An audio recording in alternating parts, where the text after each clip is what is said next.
Good afternoon. Thank you for joining us for today's important announcement. We know that affordability is the primary challenge facing many Albertans. Record inflation and the heightened cost of living that comes with it has been particularly hard on our low-income families, seniors, and recipients of core support programs, including AISH and income support. Several weeks ago, during one of my first meetings with Premier Smith, we discussed the extreme hardship families, seniors, and vulnerable Albertans were sharing as she traveled across the province. She shared with me the difficult decisions Albertans were making to make ends meet and her desire to provide immediate inflation relief, including targeted supports to our most vulnerable, as we work towards long-term affordability for all. We're here today to do just that, to announce an important piece of our Affordability Action Plan. So please join me in welcoming Premier Danielle Smith.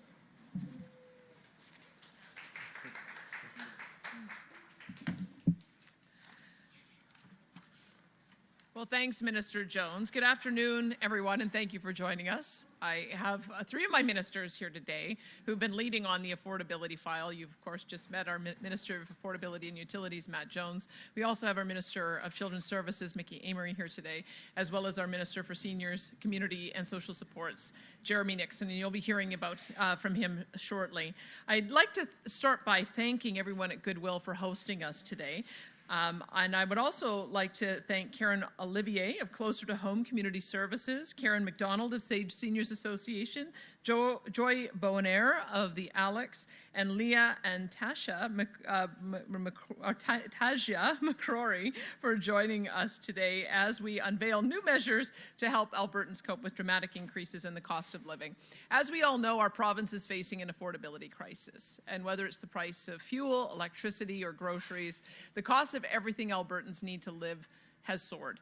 Many people are struggling to put food on the table, keep a roof over their heads, and cover necessities like electricity. These are painful choices that no one should have to make.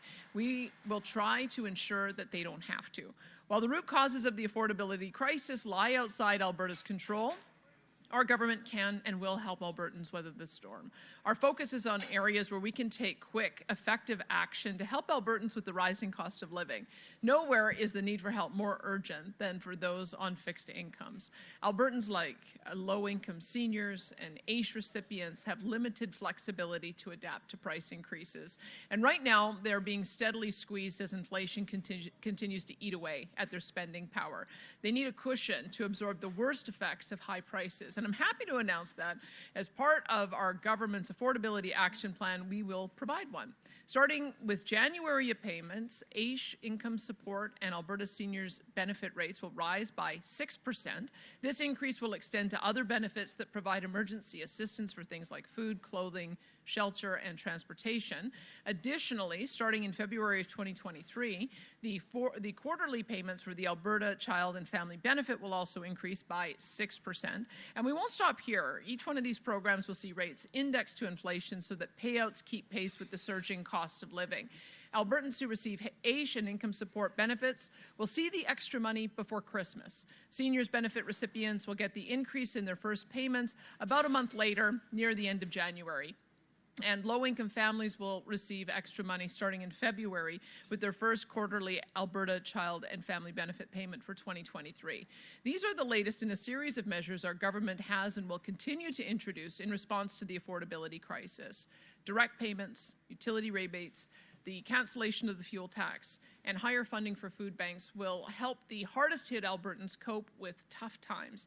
And more support is on the way through the Inflation Relief Act that we will introduce. We will have further announcements in the weeks ahead because affordability is our government's top priority. It has to be.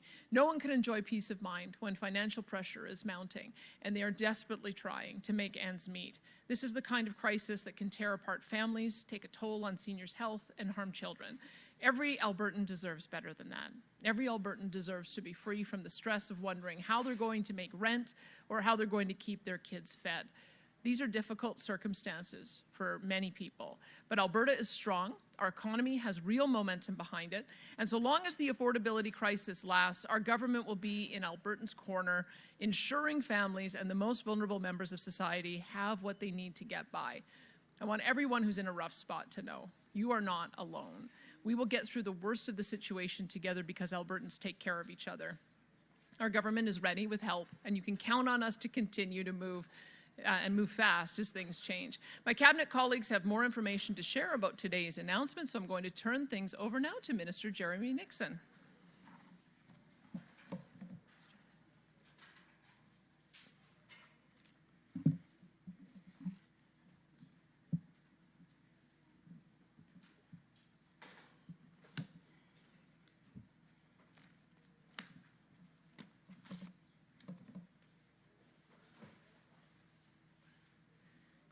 Thank you, Premier, and what an honor to be able to be here today for this great announcement. An honor to be here with my colleagues, Minister Jones, as well as Minister Amery, and of course, our Premier, Premier Smith. It's also a great privilege for me to be able to be here with this announcement today with many of our community partners and longtime advocates for Alberta's most vulnerable, and you know, just so humbled by their work and the opportunity to be here with you guys today, and as well as inspirational members of the community that are here and have been long advocates as well for the community. So thank you everyone for being here today to be a part of this great announcement. I'd also like to thank Goodwill for hosting us here today. Their long work in providing opportunities for Albertans with disabilities has helped enhance the lives of Albertans. And we are excited to be able to do the same here today with this announcement. This announcement is going to put more money into the pockets of Albertans. And I think that's an expectation of Albertans, that we work as a community to help care for our most vulnerable. And so I'm happy to be able to be here and be a part of that. Cost of living has reached unaffordable prices for many Albertans, especially for those on fixed incomes. Those that rely on social programs such as AISH, income support, senior benefits, and even Alberta Child and Family Benefits have been hurt by inflation more than most. Personally, I've long been an advocate of indexing AISH. Since my beginning of my career working at the Mustard Seed, Canadian Mental Health Association, and other organizations, I've seen the impact of increasing costs of inflation on people that rely on these services. As inflation goes up, cost of life becomes increasingly unaffordable, and then they get a bump, and then it happens again. So by indexing AISH, we're going to be able to address that as we move forward. Albertans receiving benefits will automatically see an increase on their January 2023 payments. For AISH and income support, payments will be distributed on December 22nd, just in time for Christmas. Recipients of Alberta senior benefits will see their increase reflected on their payments in January. Those that receive the Alberta Child and Family Benefits will see an increase rate applied to their first quarterly payments in February. The 6% increase in indexing is based on the Consumer Price Index for 2022 to account for the period in which we saw the largest increase in inflation. These measures are much needed, and they are critical in ensuring the long-term financial stability for many Albertans. Going forward, we will continue to do what we can to help Albertans in need. Now, I'm delighted to be able to invite up an inspirational young woman that I just had the pleasure of meeting, but I've also been able to meet with her mother, who's been a strong advocate and a long-time voice for disabled Albertans. So please join me in welcoming Tasia.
I'd now like to invite up, actually, first of all, thank you, Tasia, for that. And I'd like to invite up Leah McCrory, who's been a great advocate and mother to Tasia, and an amazing support and an inspiration to me. So please come on up, Leah. Thank you, Minister Nixon, for the warm welcome, and of course to everybody here. It's an exciting morning for all of us. Mostly, thank you to the Premier. I'm pleased Premier Smith re-indexed age, income supports, and senior supports. Our daughter Tasia is one of the thousands of citizens that need age. Tasia and I meet and speak with many people in the disability community, and we were hearing and also experiencing a loss of hope. People were discouraged.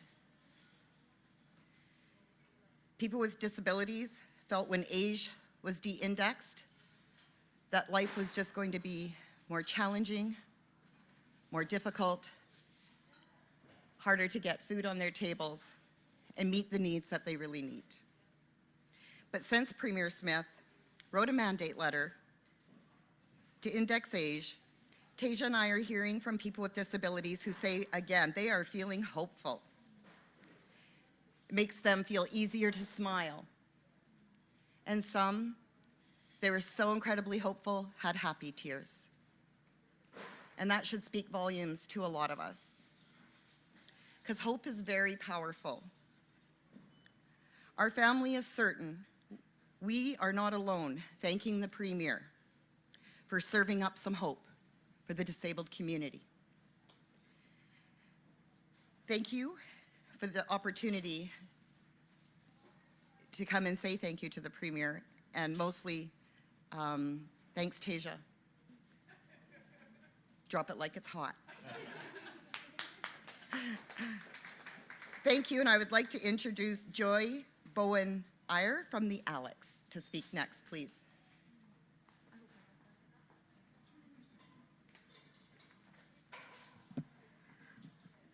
Good afternoon. Thank you very much, Premier Smith, Minister Nixon, fellow colleagues in the social sector. The affordability crisis is one that impacts all Albertans, but especially the most vulnerable.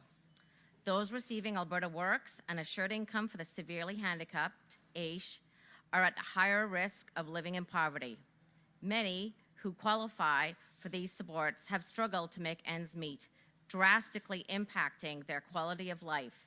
These are the vulnerable Albertans with complex health, mental health, and addiction issues, who without the additional support can cause significant strain on our public systems. For many of these citizens, the crisis didn't start in the last 3 months. While the affordable crisis is only now impacting the everyday lives of all Albertans, the rising inflation has been impacting our most vulnerable for almost a decade. Each day, more expensive than the last, with fiscal barriers at every corner. While all levels of government have a responsibility to ensure that Alberta's most vulnerable have the supports required to navigate these challenging times, the Government of Alberta's decision to re-index these critical social programs is an important step to support vulnerable Albertans. Putting funds into the pockets of vulnerable Albertans for everyday essentials starts to minimize these barriers. Vulnerable people who require access to affordable housing often have complex challenges, reducing their quality of life while also causing significant strain. We look forward to continuing to work with the Government of Alberta to ensure our most vulnerable get the support and care they truly deserve, particularly as the growing affordability crisis is lending itself to growing numbers of Albertans finding themselves in greater need of financial support and look into these programs where applicable. Throughout the varied and critical services provided by the Alex in Calgary and our colleagues in the human services sector, and alongside this government, we'll continue to identify and address the remaining barriers. I would now like to call upon Karen McDonald from Sage Seniors Association.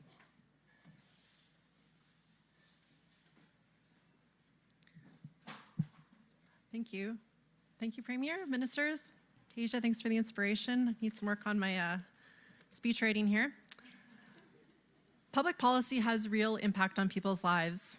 a senior who is using the food bank or a senior who is not taking their medication every day because of difficult decisions between the cost of medication and their rent or food is now in a far better position to manage the cost of their medication or to not rely on the food bank regularly for their basic food needs because of this policy change. This, of course, has an impact on things like our healthcare system and other public systems because ultimately nutrition and medication are key aspects of our health and well-being. But more than that, it has an impact on a senior's dignity, their feeling of belonging in their community, and that chronic day-to-day anxiety about how to manage the most basic things we all need to live. Imagine spending your senior years feeling that weight every day. Now imagine that seniors' basic needs are being met because their financial benefits now better reflect the cost of living, and they're feeling well enough to make their way to maybe a senior center or to their mosque, to connect with others, to stay active, and to make those emotional connections that make life meaningful. Something that is only possible when our basic needs are met. Today's policy decision by the Government of Alberta to index financial benefits to reflect the cost of living will help to ensure that low-income seniors in Alberta are better able to meet their most basic needs. This is a policy decision that has real impact on the lives of people that are at risk of significant vulnerability when the cost of living increases. Thank you. I'd now like to introduce Karen Olivier from Closer to Home Community Services.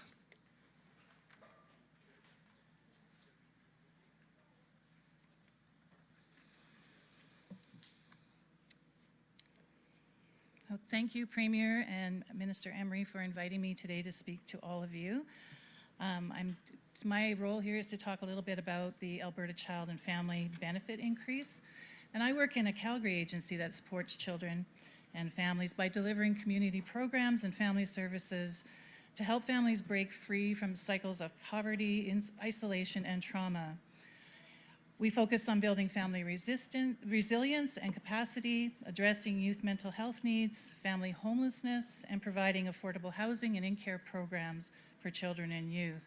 And I say that to tell you that through our work, we are seeing parents struggling to make ends meet every single day, meaning that more often than not, parents and caregivers are making desperate decisions about whether to pay the rent or utilities and worrying each day about running short on food for their children.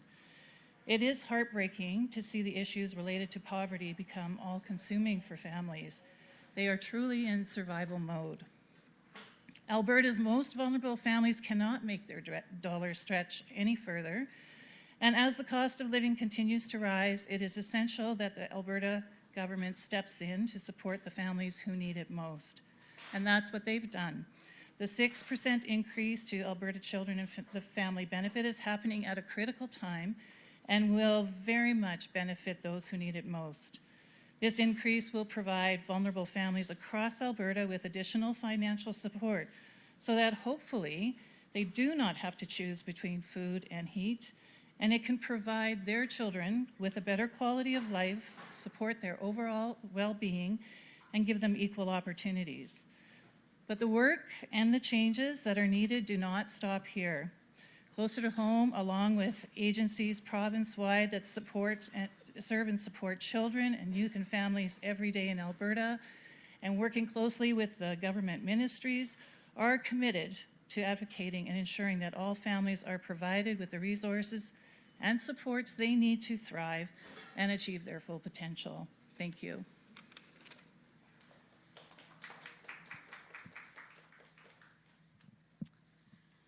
All right, thanks everybody. That concludes a great announcement. Thank you for everybody for being here. We're going to start with questions on the floor first. One question, one follow-up. If you're on the floor, let's stick to on-topic questions first, and then we'll go to everybody else's requests, and we'll go to the phone line. So go ahead if you have a question on the floor. Hey there. Is it working? There we go. This is for Danielle Smith. Why was this such a priority for you this early in your leadership? And what do you say to the NDP essentially saying that this is making up for Jason Kenney's mistakes, when on the other side, I spoke with Leah, who says this is the first time they've seen any money or any kind of hope in the last 6 years related to this program and whatnot. Sure. Sorry, Ask the question again. I apologize. Yeah, no problem.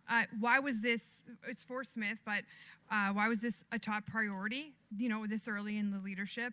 And what do you say to the NDP's comments about that this is essentially making up for Jason Kenney's mistakes in regards to indexing, re-indexing, and whatnot? Sure. Well, I think 3.5 years ago, we found ourselves in a very difficult financial position. We were in a structural deficit, and we were on our way to over $100 billion in debt. And so the government 3.5 years ago had to make decisions in order to make sure that we protected the long-term viability of these programs. We're now seeing record inflation and this crisis in the community around affordability. So this is a must-do now. And as I said, I was a long-time advocate of indexing of age, so I'm very happy to see it put forward, and looking forward to seeing it continue. We had a really robust caucus discussion when we went on our retreat, and I took the advice of my caucus about what it is we needed to address as our priority issues. I had also heard about issues of affordability on the campaign trail, as had all the other leadership candidates. And so with the fortunes turning, because the same issues that are driving inflation are also driving more revenues into our government treasury, and it seems like we need to have that balance. So yes, we are a party of fiscal conservatism, which is why we've made a substantial payment on the debt, but we felt like we had to address these issues because they're coming up over and over again. Seniors are hurting, families are hurting, and those who are on our support payments are hurting. And so this is the reason why we wanted to make sure we could act quickly to address these issues as we get into the winter season, because not only are we having the cost pressures associated with medicines, with food affordability, but now we're getting into the winter season with spiking electricity bills, spiking home heating bills, greater usage, obviously more people driving to activities and things with the cost of diesel and gasoline. We wanted to make sure we had a whole package that was going to hit at the precise moment when so many families are seeing an increase. That's why it was a priority to make sure we dealt with it this winter season. And just while you're up here, I only have one follow-up question. The government House leader says that amending the Alberta Human Rights Act to include vaccination status is no longer a priority, and all questions were deferred to you. So just your thoughts on that. Well, it's a huge priority for me to make sure that we have a proper pandemic planning response for next time. And as we were going through, again, getting caucus feedback, just making one amendment to one bill was not going to protect the rights and freedoms of citizens next time around. So we realized it had to be a much broader review of legislation, probably much broader changes. And so I'm working on a process I'll tell you about very shortly so that we can make sure we do that full review. The point of looking backwards is to make decisions that will help us going forward. And so it is very much a priority for me to do it, but I wanted to do it right. I didn't want to make a change that wasn't going to address the problem in the future. And so that's the reason why we decided that we have to look at a broader suite of reforms. Thank you. Thanks. Thank you. Anybody else on the floor? Bonjour. My question will be either to Mr. Minister or the Premier. I wanted to know what happens to that indexing if inflation goes up or down in the long term. For sure. So we've tied it to CPI. So as inflation goes up, age payments will increase, and senior benefits as well as income support will increase tied to what CPI is. They won't go down. So if CPI is 0 or negative, they maintain. And then when inflation goes up, they go up with inflation. And I guess, what would you say to the people that might be scared of seeing that index and being scrapped like it was in 2019? Sure. Well, again, if I'm Social Services Minister, I will continue to be an advocate for indexing and keeping AISH and other supports indexed. I think it's critical, as I've seen that in my own work experience and in my own personal experience. Thank you. Yes. This question for the Premier. Just to follow up on the unvaccinated protections, if it's not coming this upcoming session, do you have a timeline on when we can expect those to be introduced? I'm in the process now of identifying individuals who might be able to assist with that legislative review. And so once I've established that, I'll make sure that we have the full terms of reference as well as the legislation that we're looking at. It's not going to be that long. It'll be a matter of weeks, not a matter of months, that I'll make sure that we announce that pathway forward. But the issue was that just trying to change one piece of one act was not going to solve the problem that we encountered over this past 2.5 years. And I want to make sure that when we come through with a new pandemic planning proposal and a new pandemic plan, that we're addressing all of the problems that we saw in existing legislation. And in your TV address last week, you said you have made mistakes and you've taken controversial opinions, many in which have evolved. Can you be specific about those mistakes and how you're learning from them? Can you be specific about what you'd like to ask me about? Well, just an answer to some of the mistakes you were referring to. If you've got an example, please. That's what I'm asking. Yeah, I'm asking you for an example. Well, I'm asking what you would have been referring to. Well, you know, I'm looking at the issues as they come up today. I've got a new job, and I'm going to make sure that every issue that comes forward goes through my caucus and my cabinet so that we've got consensus as a party on how to move forward on things. And so that's just the process that we go through. I have a different job now, and that's what I'm going to do. All right, let's head to the phone lines. Operator, the first caller, please. Rick Bell, Calgary Sun. Good afternoon. This is a question for Premier Smith, and I will have a supplemental. But the first question is about the affordability package. I know you can't give us precise details because those decisions haven't been made, so I do understand that. This is the first, if you want to call it installment, or the first look of this plan. But both yourself and your affordability minister have said there is more coming. Your affordability minister mentioned perhaps something to deal with insurance costs, perhaps housing costs, perhaps post-secondary costs. Others might also ask about perhaps cash payments a la the ones that were given to some people, given to perhaps single people or childless couples of modest means who do not qualify for the very low-income programs, but are not at the high end either. So could you please tell us, because you've said you understand the difficult circumstances of every Albertan in this inflationary time, just give us a little bit more detail or a little bit more indication of, is there more coming, and what are the kinds of things you're looking at? Thank you for the question. The Affordability Action Plan. This is for Premier Smith. Thank you. The Affordability Action Plan and the Inflation Relief Act is our immediate response to heightened cost of living driven by record inflation. And it hits the vast majority of Albertan households. To put a number on that, the average Albertan household with or without children, with or without seniors, and including low-income and disabled Albertan households, will receive broad-based supports of up to $900 or more.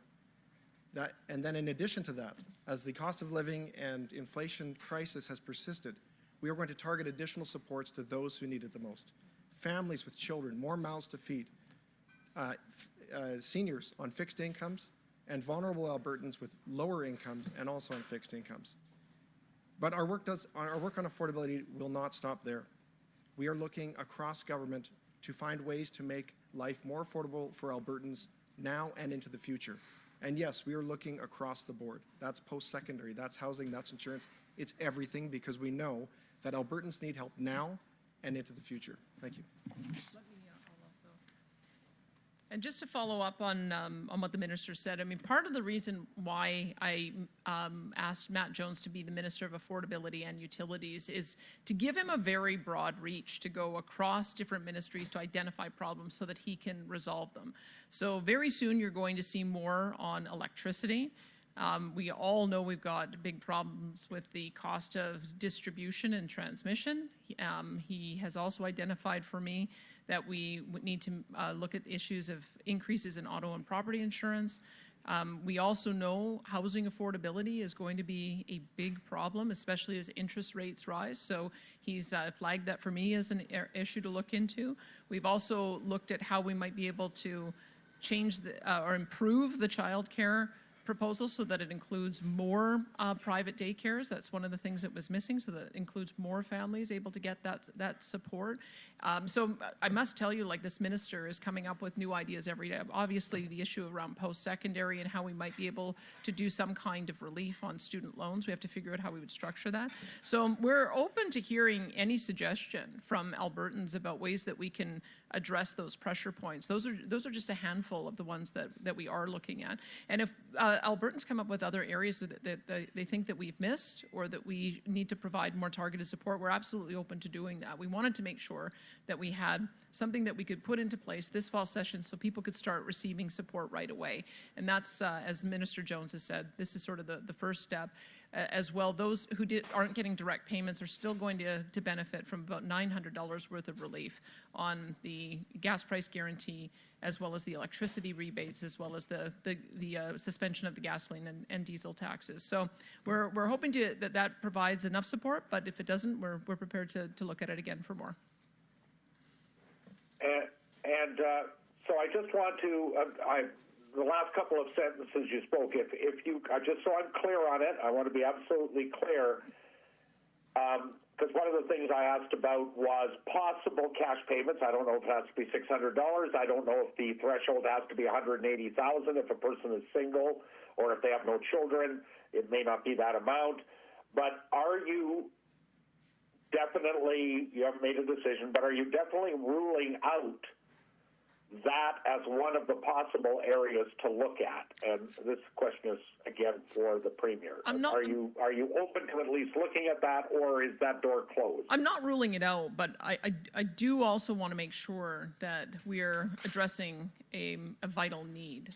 This is not about giving dollars to every single Albertan. That's been done in the past. It's done in other jurisdictions. But what we have heard is that people want targeted support to those most in need, because when you target support, you can give a higher level of support and it goes a lot further. So I am open to hearing any suggestions for how we might target more support. If that includes additional cash payments, we certainly are open to that. But I think there isn't really an appetite for us to just be giving money to people who don't really need it. What I am hearing is that we need to focus the support for those who really do need it. And that was the intention of the first announcements that we made. All right, operator, next caller, please.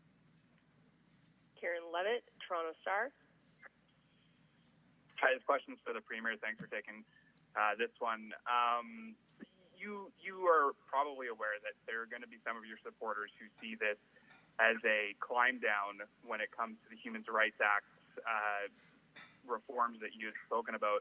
I just want to know, like, these are people who you refer to as the most discriminated against people you've ever seen in your entire life.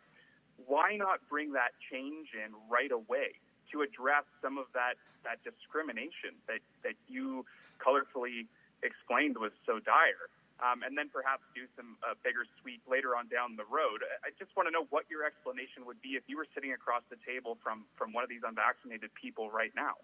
We always said it would be on a go-forward basis, and I guess I'm seeing that there's a lot of responsible employers who are rescinding vaccine mandates, and a lot of responsible vendors who are not discriminating against their customers, and I'm glad to see that. In fact, if there is still discrimination, I'd like to know about it, because and people should contact their MLAs, because we want to make sure that we're creating an environment where no one is discriminated against in this province for any reason. And so my sense of where we're at right now in Alberta is that most employers have made the responsible decision to not discriminate against their workers, and I'm glad to see that. And so the question becomes, what happens next time? Next time there's a novel virus. And when we're passing legislation, we have to make sure that we're passing it that's going to be able to stand the test of time for future issues, rather than trying to relitigate ones in the past. If this is one that is, by and large, one where we're no longer seeing discrimination, I'm pleased with that. I'm prepared to make changes if there are case-by-case issues. But I think the bigger issue that the people who supported me are asking for is, how do we ensure that we have a proper pandemic plan so that this doesn't happen again?